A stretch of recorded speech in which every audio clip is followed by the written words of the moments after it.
this is Catherine. I know it's been a long time since I've done a blog or vlog, but I just, honestly, I've just been really depressed and anxious, but you already know that about me if you've watched any of my previous videos. So I have finally started seeing a therapist, like I said I was going to, so I don't have to dump all my thoughts and anxieties and worries on you. Someone else is coming in and doing that professionally now.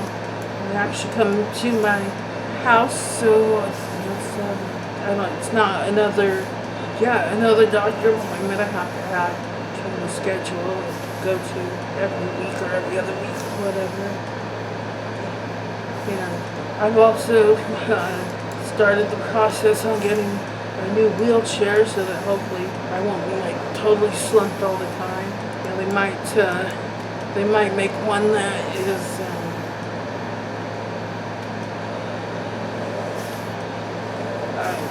custom formed to my body.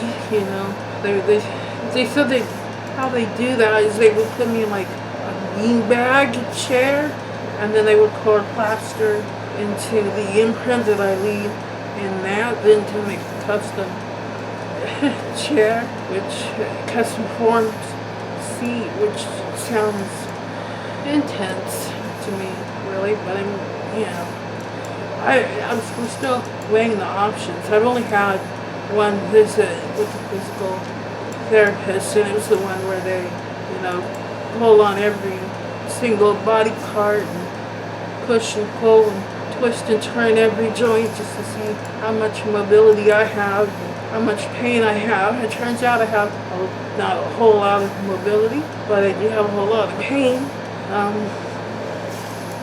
Out of my long litany of problems, I can confirm that I've got scoliosis, or, I don't know if it's the cause of the effect. I'm always hunched over a bit, and there's actually, like a lump on the back of my neck that is where my spine is poking against my skin, I guess. I don't know. So that was something that they brought up. No one had ever actually said that word to me before. They just said, "Oh, your spine is curved." That's right, they were doctors. They were like, "Yeah, she's got scoliosis." Well, I guess that makes sense. That's what the curvature of the spine is called. So, in my last video, I did tell a long, involved story about my husband and I and our marriage license, and I did post it to Reddit. None of the Reddit readers, like r/ or Blumpers or Mr. Reddit or Reddit Chronicles or Jake is, or Let's Read or Height or, oh my god, who else I listen to? I have picked it up, but there have been a couple of people interested in a couple of other Reddit stories I put up, so that's something, but it did finally come to a conclusion. It helps, I guess, when you got a few people telling you, just contact the damn county clerk already, and if you're not, turns out the license still hasn't been filed and you're not married and the priest is dead, then, just have the marriage at the courthouse. It's like, or wedding, at the courthouse. But anyway, I finally emailed the county clerk because that just seemed less scary than calling. I'm really, really bad with phones, which is the only part of my old job that I don't miss, is answering the phone and trying to answer people's questions, because it always scared me.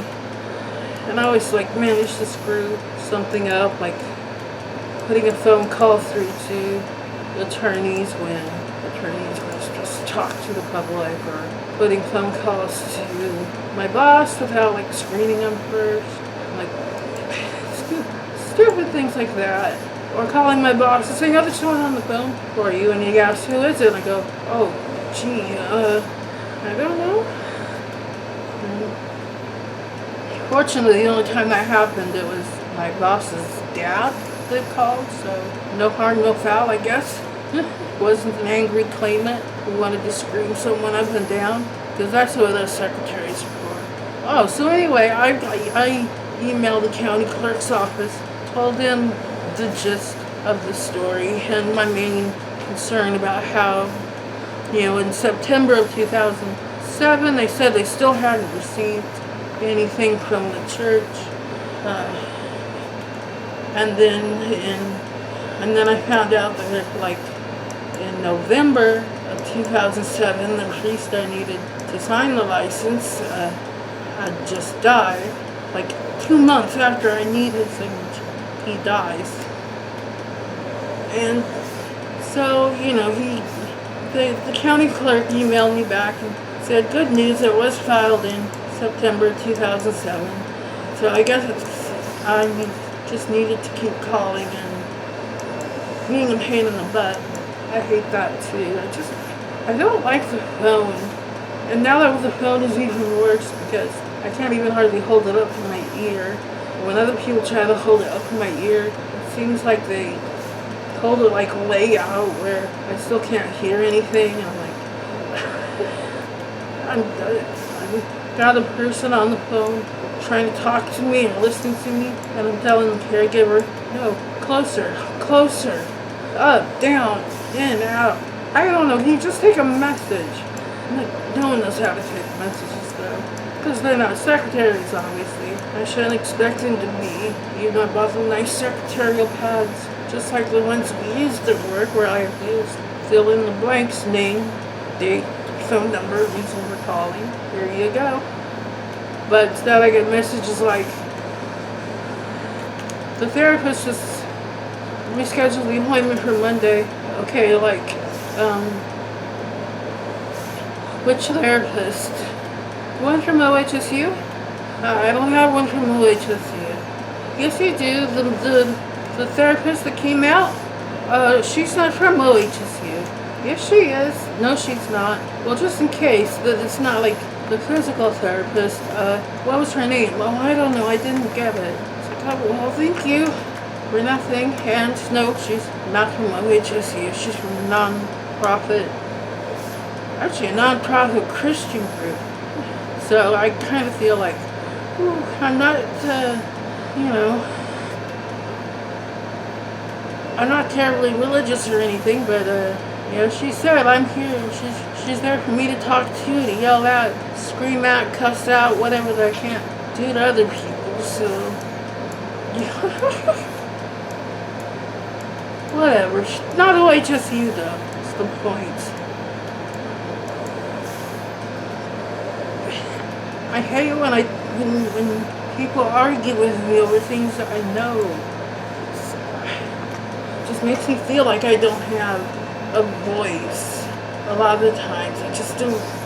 It's so frustrating when people try to finish my sentences. People think they know better from something that I had experience with for a lot more years. Just, and I just get tired. I mean, like this time we had, God, I shouldn't just spill my guts like I do. I realized I would be so easy to dox, stalk, swat, kill, rob. I mean, all that. I just put it all out there. Whatever. If you want to find my stories on Reddit, look up Cat, that's K-A-T, Blackadder, as in, the TV series. If you're not familiar with the TV series, shame on you. But you got Cat, Blackadder, B-L-A-K, no, B-L-A-C-K, Black, A-D-D-E-R, adder as in a snake. You know why snakes can't subtract? Because they're adders. Ha ha ha. Anyway. bad jokes, I got them. But, yeah, Cat Black Gather on Reddit, the lame stories, and like the 10-year-old rage comics. Please don't look at those because they're super lame. But that's me. With my whole 400 and what? I think 450 karma. Woohoo! But yeah, but I've found since it is so hard for me to see most fonts on the computer screen without like blowing, doing the control and scrolling in with my mouse and just blowing everything up so huge that, I hate doing that. Because then there are like fewer words on the page and I just feel like I'm scrolling and scrolling. But then if I scroll out again or zoom out again, then it's just like a wall of text I can't read. It's so frustrating. Everything, I'm just a big ball of bitch because I'm so frustrated with everything. And that's one of the things I talk to the therapist about, is trying to find ways to relieve this frustration, this pent up energy, anxiety, antsiness. I don't feel fulfilled. I don't have a job. I can't cook. I can't draw. I can't garden. I can't do anything that I used to do. And I feel so frustrated. I brought up David Radner, who is, I know he's like, I think he's based in Portland. He's one of those kind of, what do you call them, motivational speakers. And, it would seem like at work, whenever they would make a whole lot of changes or do stuff that stressed us out, instead of finding ways to change things at work that would relieve our stress, they would just pack us all off to see a motivational speaker who, would teach us how to deal with the stress caused by our job. And a lot of the stuff he taught us, he directly pulled from 7 Habits of Highly Effective People by Covey. I can't remember, it's James Covey, David Covey, Robert Covey, I don't know, someone Covey. And Man's Search for Meaning by Viktor Frankl, which I have actually discussed in another video. I bought both books. The only one I could make it through was Man's Search for Meaning. The 7 Habits book was like blah. But, also just the fact that, he pulled so much from it. It just felt like, maybe I can look at this as a refresher or whatever. But yeah, I was talking about how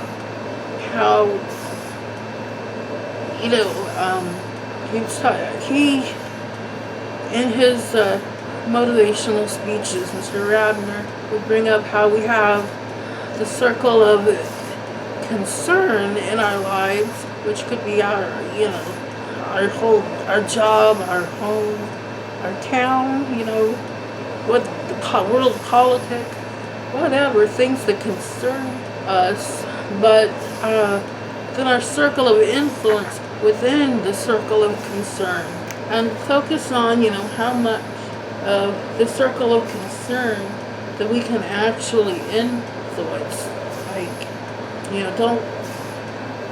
don't sweat about huge things that are outside of your control. Focus on what's within your influence.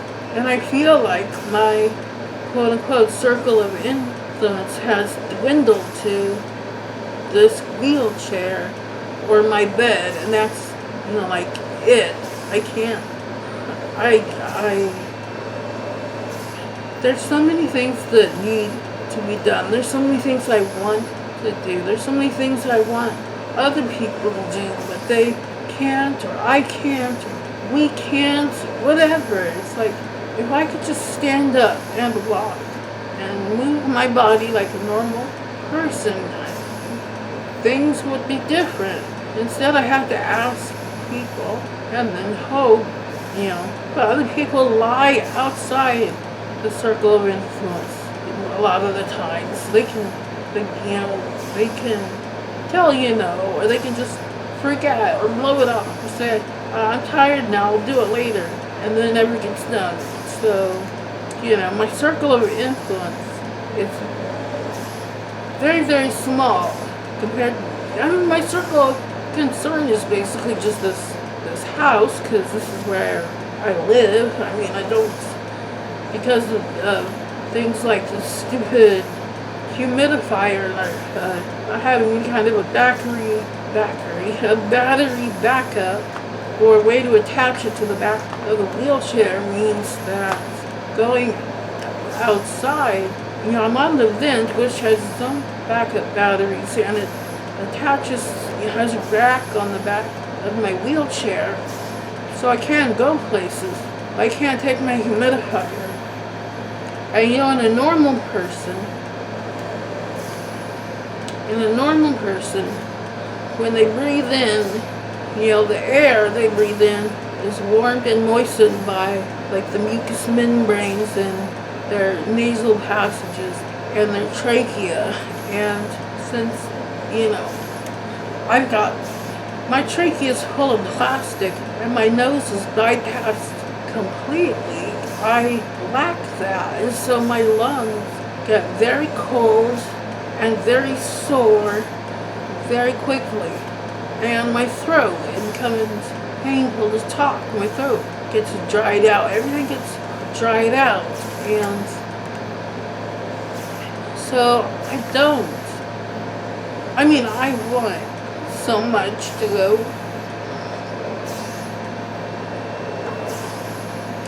to an alignment. I want to see what it looks like now. I want to go to the beach. I want to sit at the D River Depot or turnoff, whatever they call it there, the wayside, the D River wayside, and watch the ocean. But I feel every bump and swerve and curve in the road, and trust me, the highway from here to the beach is very curvy. Granted, Highway 18 going to Lincoln City isn't as curvy as 22 going to Hebo and Tillamook. Well, I guess 22 to Hebo and 101 to Tillamook, whatever. But look at a map. I guess my point is, I want to go out and see things, but because of my biology, because of my chair's engineering, because of everything, it would be a long, painful trip. And in the end, you gotta measure the cost to reward.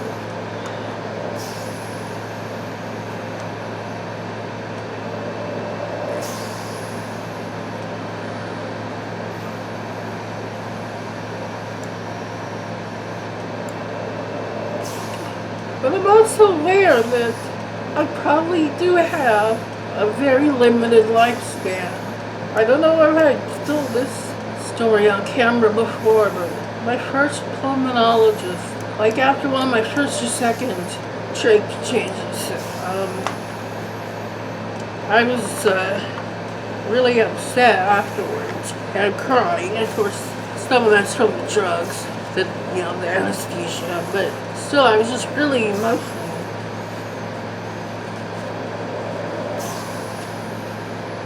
And I asked him point blank, what is my prognosis? What is my lifespan? He said, well, 6 months or to 20 years, depending on what kind of care you get. Well, it's been 11 years now, or 11 years this end of July, beginning of August. Whatever the time is kind of fuzzy because I was unconscious during a lot of it. But, you know, I like July 31st, I think, or 30th, whatever. Like 2 weeks after my birthday. 2 weeks after my 35th birthday, I got the trig. Now it'll be 46 this July, so yeah, it's okay.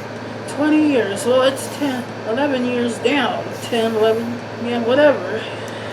Do I really only have like 10 years left? Or maybe do I have another 20? Or am I going to choke to death in my spit in my sleep tonight? Because that's what happens when I sleep on my back, but I've got like these pressure sores on my head from sleeping on my side. I know my forehead's a mess too. I don't know if that's related. I don't know. My husband attacks my forehead with Hibiclens and a washcloth constantly, but it just seems to be getting worse, so I don't know. Because Hibiclens is pretty good antibacterial soap, but anyway, I mean,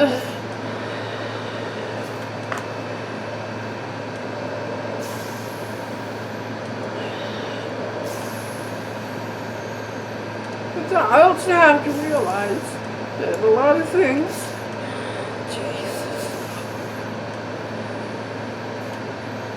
a lot of things in you know, the old hometown and stuff have changed, and I don't really like change very much. And two of my favorite quotes. One's from Wayne's World when, you know, we're proposing some changes to the Wayne's World TV show when it goes on cable, and Garth just deadpans, "We fear change," and that's just like, that was my thing for a long time. And then on The Big Bang Theory, there was an episode where they got new neighbors, which of course freaked Sheldon out, and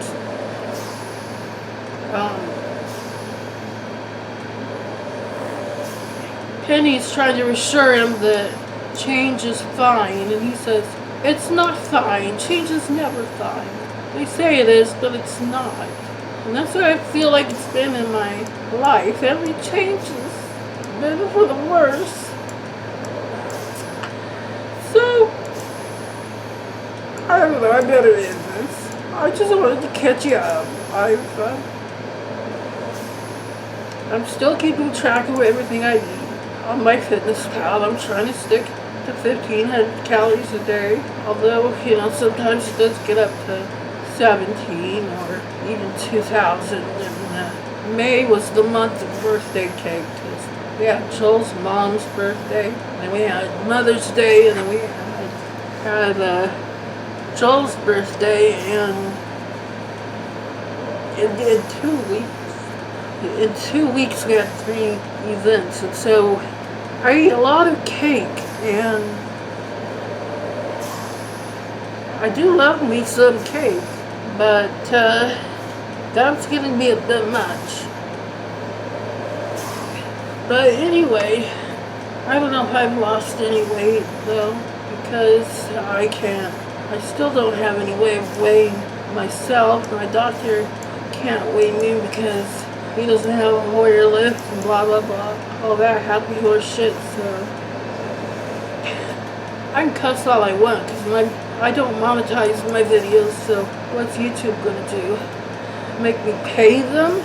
That'd be funny. Well, we can't demonetize her because she doesn't monetize her videos. So let's fine her. Whatever. So I don't know. I don't even remember now what else I wanted to talk about, if anything. Just some doctor appointment updates. The whole, you know, having a therapist come in and talk to me. Oh yeah, that was one of the things about having my own voice and stuff. Because the first time she came, I did it out in the living room where there were 2 caregivers and my husband. So obviously anything about caregivers or husband was off the table, and even so, Joel, like, at one point walked up and tried to correct something I said to her, and I'm like, dude, this is my time. This is my truth. Like, just let me say what I want to say. So today we did it in my bedroom. I just stayed in bed and they pulled up a chair. That's how I see most, nurses and stuff that want to come in and interview me to make sure I'm still eligible for this program and those benefits and whatever. They want to make sure I'm not going and getting healthy, like finding the cure for muscular dystrophy on my own time, and I'm really out running around having fun doing all those things I want to do. They gotta come in and make sure I'm still crippled. And sometimes I'm more crippled. Whatever. I just felt bad about not updating in a long time. I haven't really been following Amberlyn Reed. I didn't really want to comment or react, which seemed like she was doing kind of good there for a little bit. She was exercising and doing videos of herself exercising. But it seems like she's fallen off the wagon, and she has the audacity to sit there and cry about how she can't see her mother because she's too fat to ride in a car. Oh, I like to comment on one of her videos. I mean, like I said, I'm not watching them, but I do still watch like Zachary, Michael, and I don't know her actual name, but her channel is called Life of a Free Spirit, and life is spelled with a Y. But she's a good reaction channel too. And anyway, they were talking about how she posted a video recently. Well, it was dated like May 10th or something, because Mother's Day was coming up, which was making Amber think of her mother. And she was saying how, she's too fat and swollen. She's retaining too much fluid. She claimed there for a second to have lymphedema, but she hasn't talked about it since, so no one's even sure if that was true, or if that was diagnosed by a doctor or herself.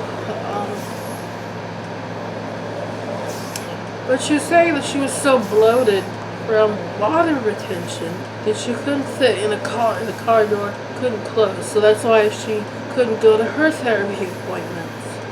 So I went ahead and went to her channel and pulled up that video. Didn't watch it, pulled it up and paused it, but I went in the comments and they said like 3 things basically. One, if you're tracking your calories, and I don't know if she's tracking her carbs too. I think you need to track carbs and fat. I don't like carb only diets, and I don't like the keto diet, because they both just seem too extreme. Should be a happy medium somewhere, but whatever. The point is, I said, besides tracking your calories, you should use like MyFitnessPal and track your sodium, because she does eat a lot of processed meats, processed foods. I mean, I do too. I'm not gonna say I'm better than her, like everything's farm fresh, right out of the garden or whatever. But still, she does eat a lot. And she doesn't move around a lot. And which I know either. But that's beside the point. I'm not trying to. So I feel like that silly Stuart Smalley thing from years ago, Al Franken on Saturday Night Live, where he says that when you point a finger at a person, there are 3 other fingers pointing back at you, plus a thumb pointing up at God. Whatever. He even said like the whatever. I don't know. That's a tick. I just feel like everything I say is kind of pointless. So it's like blah blah blah. Whatever. Take it or leave it. Dismiss it. Yeah. But yeah. So when I feel like I'm pointing the finger at Amber Lynn, I gotta feel like I gotta turn around and say, but I know I don't exercise either. I don't do whatever either. But whatever. Back to the point. I wrote a comment to Amber Lynn saying 3 things. 1, track your sodium as well as your calories so that you don't get bloated. 2, talk to your doctor about getting on a water pill. And I even told her that I'm on furosemide, which is also Lasix. Not to be confused with LASIK, the eye surgery. Gosh, it's hard to Google it. Or maybe I did, whatever. Maybe I did get it backwards. I can't remember which is which, but furosemide is the generic name. And spirulactin, or something like that, is the other one. They're both water pills. They both work together, help flush the water out of your body. My doctor he's constantly worried about my kidneys, and so he reduced the amount of Lasix I take, or furosemide, because he doesn't want to overwork my kidneys. But, she could probably use a water pill. She probably could, to help get some of the excess fluid off. And also the third thing I said, since she lives in Kentucky, I don't know what county or city. I guess some people have found her, but she's not like super public like I am. Even though, the name of her channel is her real name, just like I feel like I've put so much out there just by naming my channel what I have and think about changing the name, whatever. It is what it is. I said, get on Google, look up Kentucky non-emergency medical transport. And I know she doesn't have insurance. Like here in Oregon, there's a program called TripLink. Or I've heard they changed the name, but whatever. To me, they're still TripLink. And Medicare, Medicaid will pay for them. Other insurances will pay for them. And that's what it is. It's non-emergency medical transport. Like how, like elderly people in a nursing home and they're stuck in a wheelchair and can't get to their doctor appointments on their own. These vans come and pick them up. And they'll come to your house too. They came to my house before I bought myself a wheelchair accessible van with a ramp and the whole 9 yards. But, if she truly can't fit in a car, then she can call for a van. But of course she didn't respond. I'm probably a hater, I'm probably blocked, or I'm probably too small to be noticed because I don't comment directly on her videos very often, but that was my 2 cents. Just based on my own life experience, watch your sodium intake, take water pills, hire a van if you can't use a car. But anyway, I haven't been talking about her or watching her videos really because it seems like, well, one thing she was doing pretty well, like filming. Can you tell that I grew up in the 80s with a VCR? Recording, there we go. Recording her exercises and all that. But now it seems like she's fallen off the track again. I mean,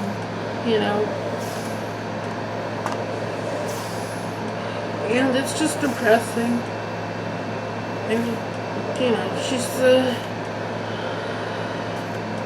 it's just depressing. But here she was, just before Mother's Day, crying on camera about how, moms aren't around forever and you gotta see them while you can. But, Amber's in Kentucky and her mom, I have no idea where she is, California maybe? Seems like Amber's lived literally from coast to coast, from California to Florida, to several stops in between. But, she's saying that how she can't fly because she's terrified of flying, but she can't go in the car because That'd be too hard on her. She's too fat to travel.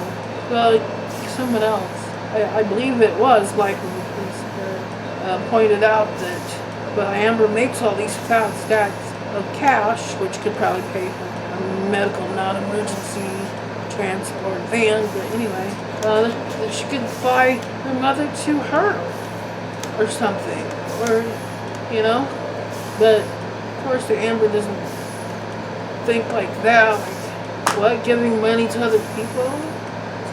No. What else? But yeah, she's crying about how she's gotten herself in this situation to where she feels like she can't travel, and then she'll, so she can't see her mom, and she's getting all emotional. And meanwhile, I love my mom to death still, and she's been gone for so long now. I mean, it feels like the time has really just slipped by, and it also feels like a long time. Is that stupid sounding? Like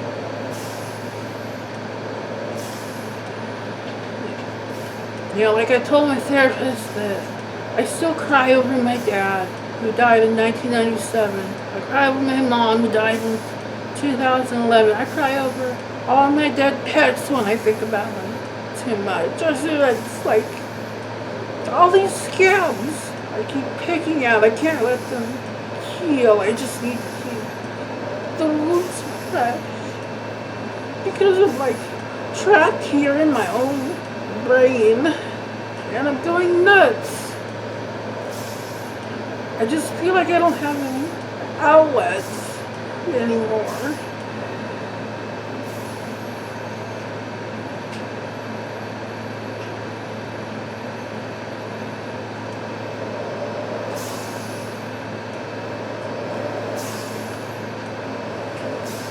Have you ever seen the music video for One by Metallica? Or seen the movie Johnny Got His Gun?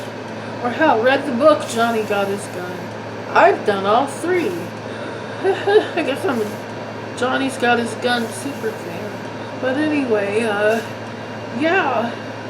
I feel like I'm a couple of years away from the guy being stuck in the bed, blind, unable to move, doesn't know if he's alive and dreaming or dead and in hell. It's nuts. So this was a mess and embarrassing, but this is my life, messy and embarrassing. So there you go. Like, share, comment, subscribe, do all that stuff. I do like comments. So yeah, do all of those things, and I'll put a link to my Reddit profile down below with the rest of my social media. Can I gripe about one more thing? I'm so bad at ending conversations, but lately, so many people, sorry, I'm a mess. So many people have been saying social medias instead of just social media. The word media is already a plural, people, okay? That's already the plural.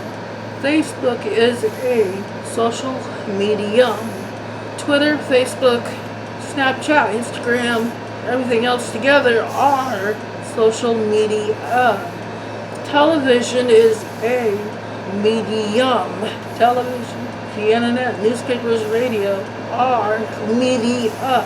You see how that works? So don't say links to all my social medias below in the comments or description or whatever, because that's wrong. It's social media. YouTube is a medium, but combined with all your other accounts, they're all together media. The media, the social media. I also, I posted this rant on Facebook because it's just dumb, but even though it's been daylight saving time, I'm not even going to be so pedantic to rant about people who say savings instead of saving. Because I only just learned myself a couple of years ago that it's saving, but whatever. Now that I know the right way to say it, it feels wrong to say it the wrong way. But anyway, it's been daylight saving time since March, okay? But people are still saying, like, my live stream is this Saturday at 5 p.m. EST, or this contest ends Monday at 9 p.m. PST, and it's not S, okay, because that's standard time. That's from November to March. This is daylight saving time, so it should be a D, okay? You should be saying EDT, or PDT, or CDT if you're Central, or MDT if you're Mountain, whatever. No one cares about Central and Mountain. I'm kidding, of course, but the point is, it's just like all of a sudden, one of those things I've noticed, and now I can't unnotice it. Along with people saying, subscribe to all my social medias, and don't forget to watch me this week at 5 p.m. EST. It's like, okay, well, I'm on Pacific time. So that means first I have to subtract 3 hours. So it'd be 2 p.m. PST, but then we left ahead 1 hour for daylight saving time. So do you mean 3 p.m. PDT then? Or what are you mean? You're stupid. I don't know. People just say silly things. And I know I shouldn't let it bother me, but I feel like my whole body and brain are one raw nerve, you know, everything sets me off, and I spend a lot of time biting my tongue. I actually clench my jaw a lot. In fact, from about the time Joel's mom arrives on Friday night to the time she leaves Sunday morning, I think my jaw's clenched the whole time. But that's a story for another day.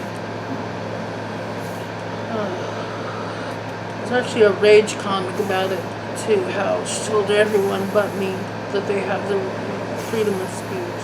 So, you know, I don't speak around if I can help it. That's super healthy. I love my mother-in-law. I love my mother-in-law. I love my mother. Fred Flintstone, circa 1916. Whenever Pebbles was born. 3, 4, I don't know.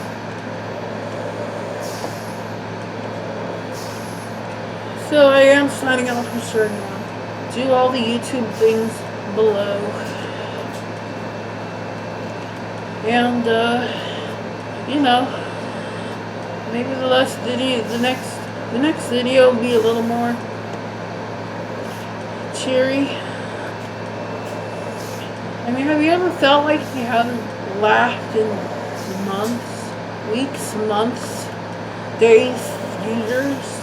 I swear to you, the only thing I laugh at anymore is when YouTubers compile, like,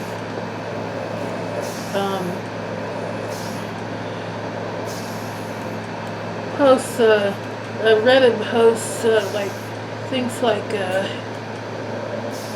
white people tweets, or me in real life, or r/, you know, whatever, just whole bunches of silly memes and pictures and things, you know, a bunch of those in a row, and I'll be like laughing my butt off, but nothing else makes me laugh, really. I don't know, I just don't care. I think it's r/. See the one with Hugo, or Hugo, I can't tell what he's saying, honestly. His puppy, and the puppy bloopers. Anyway, he's got such an infectious laugh, like, even before he gets to the punchline or something, because he knows it's coming. He's laughing his butt off, and I'll just sit here and start laughing too. It's really infectious. Not even other, YouTube people who read Reddit posts can make me laugh like he does. So,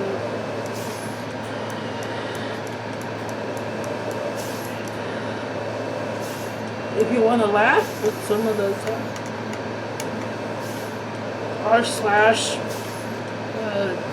curse comments, those are so evil. Yeah, just stupid things like that. But then, when I get back to like entitled parents and choosing beggars, some of those stories are funny, but some of them really do contain a lot of, abuse, and they're not funny. And then I get into the horror people who read all the, true encounters from like r/let's not meet, stuff like that. I mean, the true horror, people dealing with stalkers and home invasions, and I'm getting kind of paranoid about that stuff now, honestly. I mean, I'm regretting that in the last, when did I get on the internet? 1992? 93? Oh gosh, that's quite a few decades. I've put a lot of information out there. So, please don't hurt me.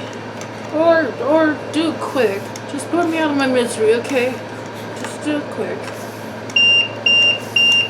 Well, that's the vent beeping, so I guess I better quit.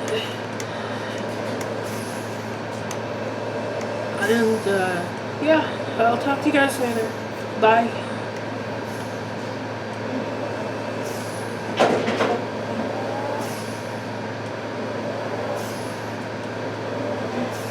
Can you come turn the camera off? 'Cause I'm really not in the mood to do any editing. That's all.